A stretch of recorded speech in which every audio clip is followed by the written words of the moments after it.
Hey history, welcome to Fun Fact Friday, virtual number 1. All right, so we got some fun facts for you today. First of all, better identification of Viking corpses made researchers realize that half of the warriors were women. Previously, researchers misidentified skeletons as male simply because they were buried with swords and shields, and we didn't know enough about bone anatomy to be able to tell what a male or a female was based on just their skeleton. By studying the osteological signs of gender with the bones themselves, researchers discovered that approximately half of the remains were female warriors and were buried with their weapons. All right, fun fact number 2. An artist removed 1 inch off the peak of England's highest mountain, and the Brits want their inch back. It is still England's highest mountain, but Scafell Pike is ever so slightly shorter now after an artist hiked to the top of the mountain, quite literally chopped the top inch off, and brought it. Oscar Centillion, age 34, was accused of vandalism after removing the stone peak for an exhibition in London. So it was actually... There's the top inch of the mountain. The managing director of the tourist group said, "This is taking the mickey and we want the top of our mountain back." Now the question is, if they get it back, are they just going to glue it back on? Who knows? All right. Originally, type O blood was named for 2 ways. One, the German word ohne, which means without, or for 0. But the joke is that it was misread. It was originally written as type 0 and was misread as type O, which you could probably call a typo. I know, it was really bad. It's okay. All right, so earlier this week, the Mars rover, one of the Mars rovers, not like the big Mars rover, but one of the little rovers, was broken down. And they managed to fix it by programming it to hit itself with a shovel. Now, there's a lot of tech speak in the middle of there, but ultimately, NASA looked at this rover and said, you know what? We're just going to whack it with the shovel. And it worked. All right. Alexander the Great had a best friend, Hephaestion. And when Hephaestion died, we realized how much of a drama queen Alexander the Great was. Because after Hephaestion died, Alexander the Great spent $1.5 billion on his funeral. He spent all night weeping over the body until they dragged him away.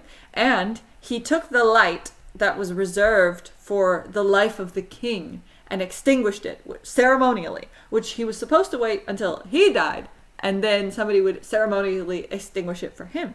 But he was so upset about his best friend dying that he extinguished the light. He also went to visit his local oracle and petitioned to have Hephaestion granted the status of god in the afterlife, but was denied. And he was planning even more expensive monuments to his buddy, but, you know, he died. So there you go, Alexander the Great, drama queen, who loved his best friend. All right, fun fact. The Vikings, instead of exchanging rings at weddings, they would exchange swords. The man was supposed to break into his father or grandfather's grave, steal his sword, and give it to his wife when he got married. The woman was supposed to get a brand new sword for her husband. And then the woman was supposed to hang on to the ancient sword to bury it with her husband so that all of their children could break into his grave to have the sword to give back to their wives. Kind of a shame John and I didn't think of that first, right? All right, a couple of fun U.S. history facts. Aaron Burr, the guy who shot Alexander Hamilton, tried to start an empire on his own in Texas. It didn't work. Marquis de Lafayette, when he wanted to come to America's aid, he literally had to sneak out of France. And some versions say he dressed up like a woman to make it out of the country. Thomas Jefferson kept a bust, which is a statue from like here up, kept a bust of Alexander Hamilton in his house. For no reason other than the fact that Hamilton was his sworn enemy, and he felt as though he needed a bust of his sworn enemy in his house. Also, they didn't let Hamilton take a class at King's College when he was in college because the class was so difficult that it made one student get sick and have to go home for months on end because of how hard it was. And that student was James Madison. Crazy, right? All right, so the Donner Party. If you've ever heard of the Donner Party, they're a group of people who were traveling on the Oregon Trail. They got lost in the winter, they got stranded, and they were forced to turn to cannibalism to survive. However, someone realized which Native American tribe was in that area and actually reached out to them to ask for their perspective. They're called the Welmelti.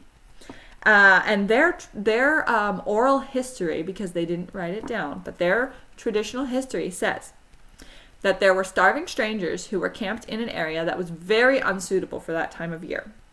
Taking pity on the pioneers, the natives, the Northern Washoe, attempted to feed them, leaving rabbit meat and wild potatoes near the camps for the pioneers to eat. Another account says that they tried to bring the Donner Party a deer carcass but were shot at as they approached. Later, some of the natives observed the migrants eating human remains. Fearing for their lives, the natives continued to watch the strangers, but quite frankly, avoided any further contact because they thought that they were nuts. These stories, and the evidence that seems to support it, certainly complicates your interpretation. Not only were there natives present at this Donner Party where they were supposedly so stranded that they had to turn to cannibalism, but apparently the natives also tried to help them, and they refused the help. Kind of makes you wonder. All right, so joke about King Henry VIII.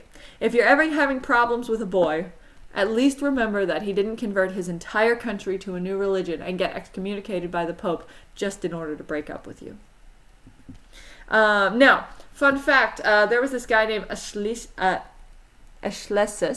and he was an ancient Greek man, and he was told one day that he would die from having something fall on his head. And so he was paranoid in his old age and never went inside anywhere, always had to be outside in the open air. Died because an eagle thought his bald head was a rock and dropped a turtle on it to crack its shell.